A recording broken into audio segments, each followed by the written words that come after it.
Hey everyone, and welcome back. I am going to continue my look back at my streamed table here from the 50K PPC as we continue to be on one of the longest bubbles that I remember playing in my entire life.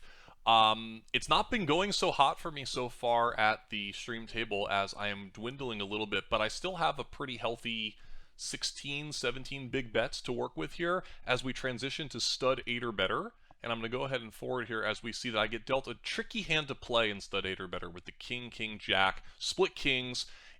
I will note that because of the bubble situation, I'm definitely looking to avoid very low EV, high reverse implied odds situations. And that would mean that I would probably have folded this hand under a couple conditions I can think of. One would be if there were a dead king out, that just makes my hand significantly weaker. And two would be if there was an ace behind me. Obviously, you can't always be afraid of the single ace behind you in stud 8 or better, but I think it is a significant problem for split kings in a situation where I'm trying to kind of avoid variance, and I'm obviously going to have to continue with some very tricky situations. Unfortunately, I find myself in a tricky situation in this one anyway. So let's go ahead and take a look as I do complete the split kings here. And we see Ite on my immediate left picking up a totally playable hand here, 7-6-4. One thing you want to think about when you have a hand like hers is the most important card in the deck is the 5 when your hand is 7-6-4. You really, really want to know how many 5s are dead. In this case, I believe there were none, and I have this queued up already here with some of the dead cards. The dead cards in this hand end up being the 2, 3, 4, and 6, so no 5s being dead is very good for Ite's hand. I'm not saying she shouldn't have played the hand anyway, even if there were a dead 5, but if you have a close decision with a hand like this, and the cards that you need to pick up in open-ended straight draw end up dead, that would definitely push you a little bit towards fold. So just keep that in mind.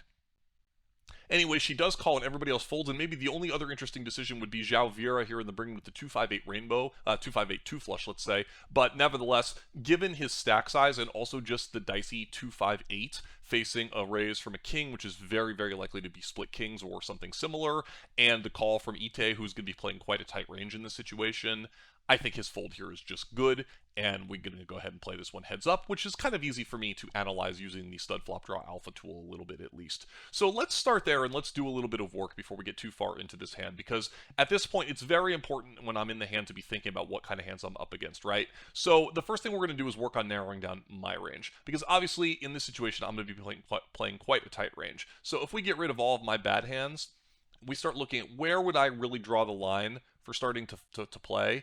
And I'm thinking it's going to be somewhere in this neighborhood. So when I start looking at top 20% of king X hands here, I see all the split kings, aces, queens, jacks, 10s, 9s, 8s, 7s. This might even be a little too wide, guys. I think some of these premium suited ace combos would definitely get in there, but some of these weaker 3 flush combos, I'm not even sure I'm playing in the situation. So I'm going to go ahead and tighten this up a little bit further, and let's look at maybe something like, yeah, somewhere in here. This looks about right to me in terms of what my range is going to look like. So let's go ahead and use the slightly tighter one here.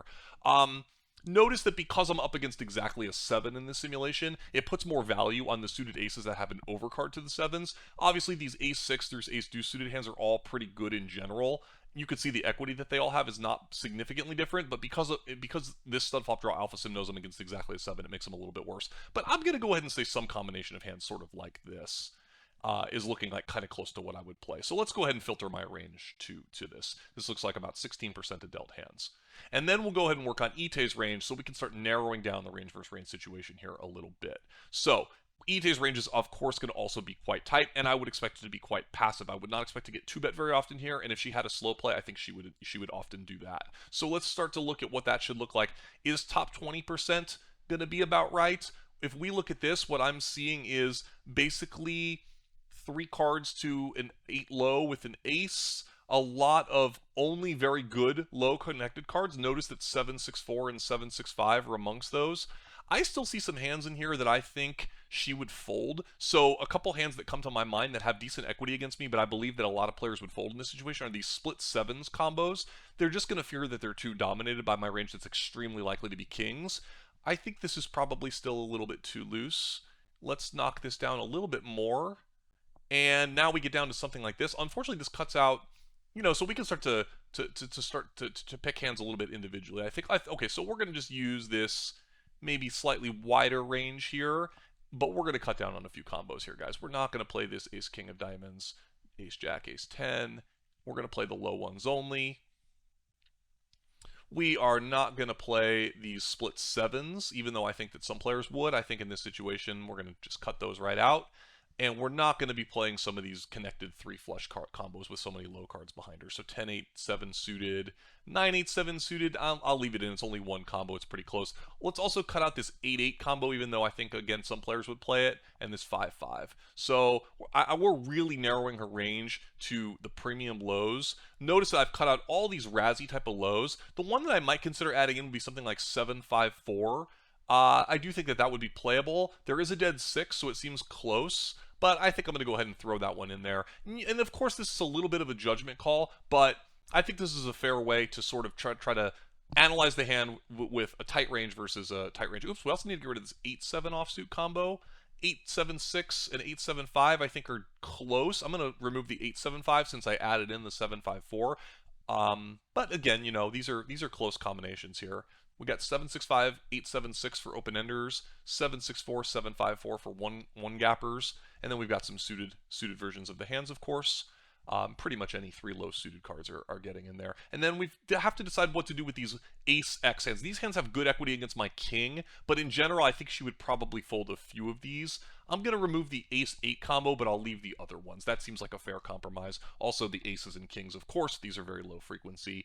9-8-7 of diamonds, that's one combination I'm leaving in there. No big deal. This seems like an okay place to start analyzing this hand. So let's see. So right now this looks about right equity-wise, and I'm doing pretty well. Let's move forward, and I'll come back to this simulation here.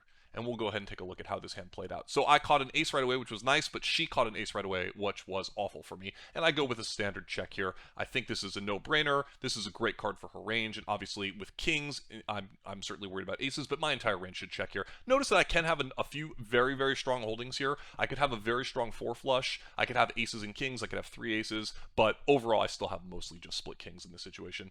And let's take another street here before we start to look back at it. And now I catch a jack of diamonds, and she catches the offsuit queen. So let's go back and do a little bit of an analysis here.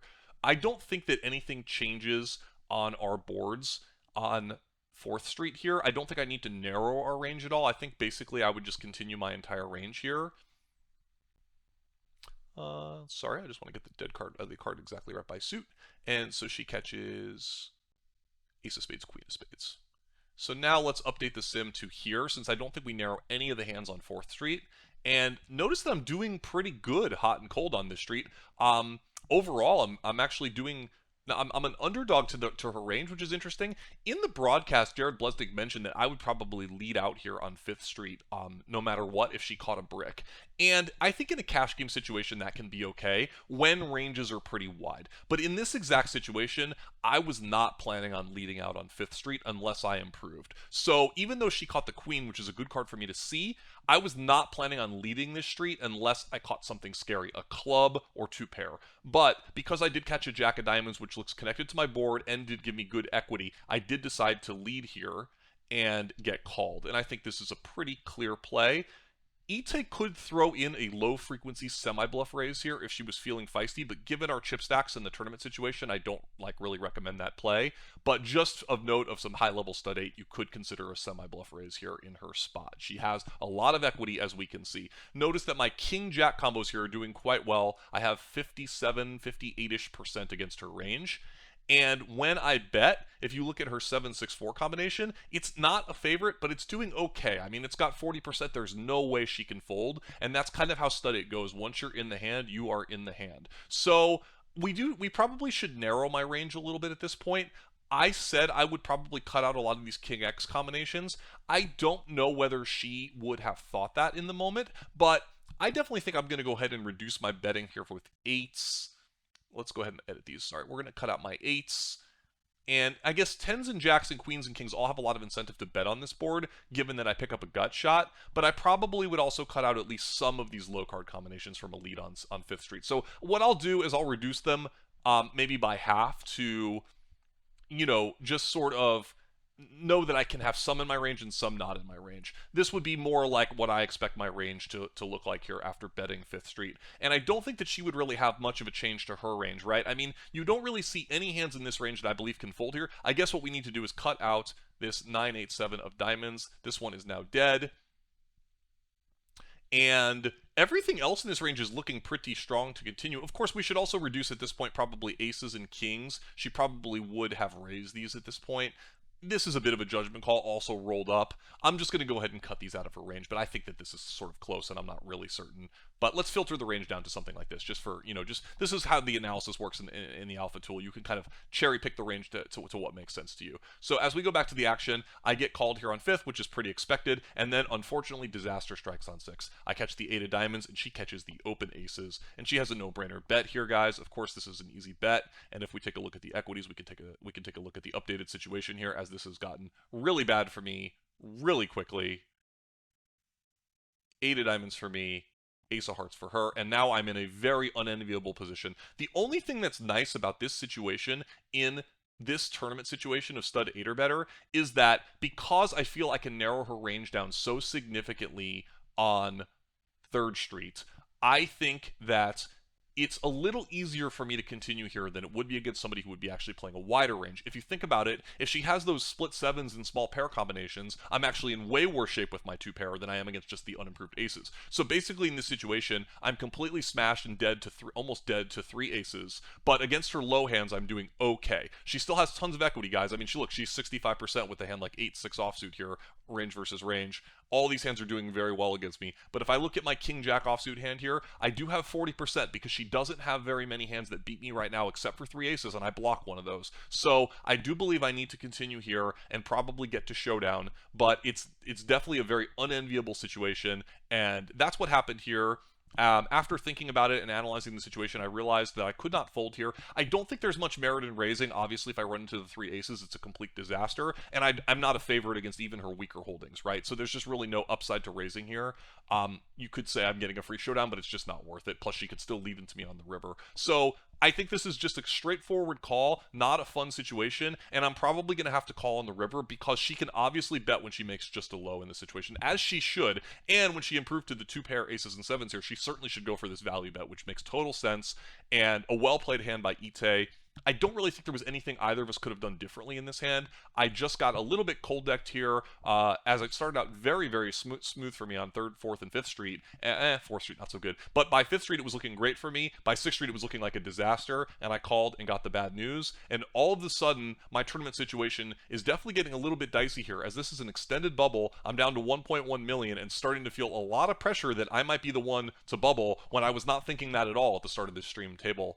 I hope this analysis has been helpful to you guys. Let me know what questions this raises for you about Stud 8 or better. One of my better games, one of the games I enjoy playing, and using the StudFlopDraw Alpha tool definitely helps me a lot to analyze these hands, and I feel okay about the way I played this one, but pretty sick about the result. Let me know what you guys think in the comments. See you guys soon.